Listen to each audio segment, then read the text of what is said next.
Life's not fair. Life's not fair unless you are the Green Bay Packers, and therefore, you guys did something right. And you know what's funny? I don't think the Green Bay Packers did anything nefarious. I don't think there was some deal with a horn-hooved figure. I think the Green Bay literally finally got luck on their side. Hey everybody, I'm Cortez and I'm a critic. Let's talk about the preview of the 2025 Green Bay Packers.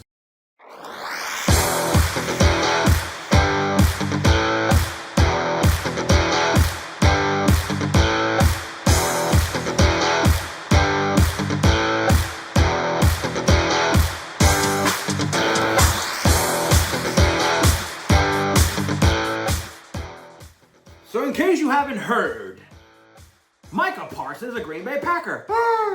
Yeah, we all heard. We all know. You know this before you clicked on this video, if you did it or not. You knew it way before I even talked about the Cowboys. You knew this. Trust me. When I heard the news, I was like, I am so glad I did not start recording these videos until literally the day after. All these videos. I'm so glad I waited to get them done like this. I'm really happy about that.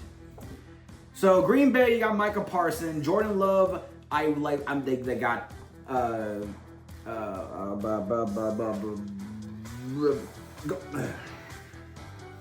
Golden. Yes, they got Golden. They got the wide receiver they wanted. I'm looking forward to seeing him playing. He wore number 22. I'm wearing 18 because it's quarterback day for me, so I'm doing quarterback numbers today. And Jacobs was a big surprise. He was my MVP for the season, and I think the defense was already good. But with Micah Parsons, yeah, so Green Bay, I'm not going to say I'm getting the Reggie White era Green Bay Packers, but I'm feeling like, yeah, Green Bay went from maybe to, yeah, they are. So, the 3 games to watch for the Packers. Week 6 versus Cincinnati. Now, yes, it's a non-conference game, so it doesn't have the same impact. But I do believe the Bengals will be a much better team than they were last year. So I am going to put this as a Green Bay. If you want Green Bay, if you want to go to the Super Bowl, you're going to play against AFC teams. And I know this is week 6. It's kind of very early in the season. But honestly, when I was looking at the schedule, let's see that defense stop Joe Burrow. That's really what it comes down to. And with Micah Parsons, yeah. But definitely going to see 2 young quarterbacks going at it, and maybe it's Bengals and Packers Super Bowl preview. Who knows? I know it's a stretch from week 6, but that's where I'm going, and the game is in Green Bay, so definitely want to see you guys do something. Week 10 versus Philadelphia. 1, it's a playoff rematch game. 2, this definitely is going to be a division foe. And 3, this could be at the midway point of the season dictating playoff positioning very early.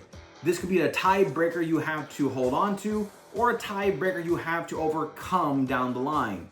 So for Green Bay, Philadelphia, it's in Green Bay, so you have the home field advantage. And it's at the midway point of the season, so you can figure out what to do afterwards. But this is a game that you'd be like, maybe we gotta take this a little more seriously. And then week 16 at Chicago. 1, it's Chicago. You own them. You own those Bears. Prove it.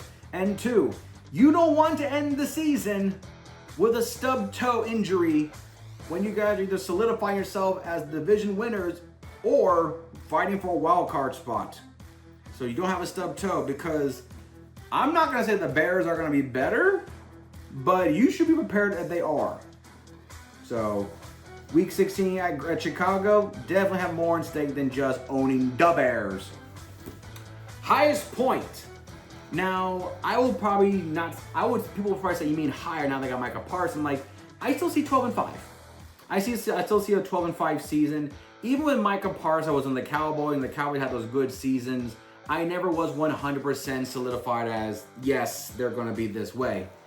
I can see them going higher, but 12-5. And remember, the Cowboys played against a mediocre Philadelphia team at the time, a non-existent Giant team, and who are you again, Commanders team.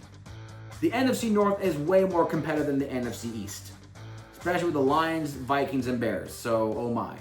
So to me, 12-5 is better because there's a good chance that most of their losses will take place in their own division.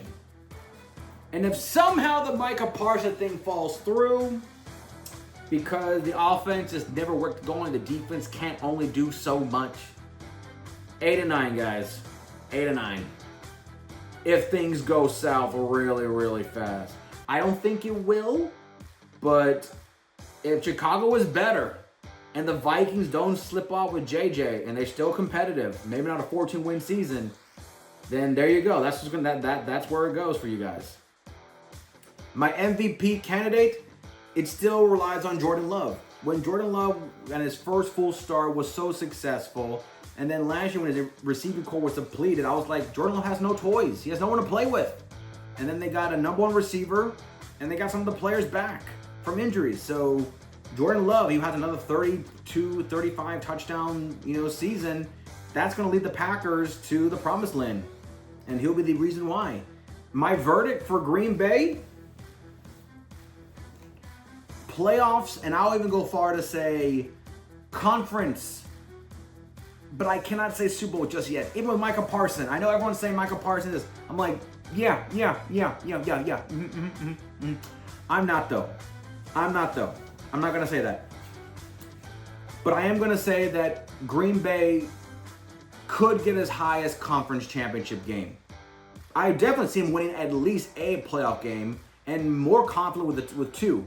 But getting to the conference championship game against Philadelphia, Detroit, Tampa, San Francisco, yeah, I can see him being at the gates to the Super Bowl. Yeah, I can see that. I can see him being there. So, but that's the Green Bay Packers. Next, we'll go by the team that has basically says, oh no, someone caught my tail. So next time we'll be talking about the Detroit Lions and see, is there a hole in the division just slipped away just now. So until next time, I'm Cortez and I'm a critic. Thank you so very much for watching.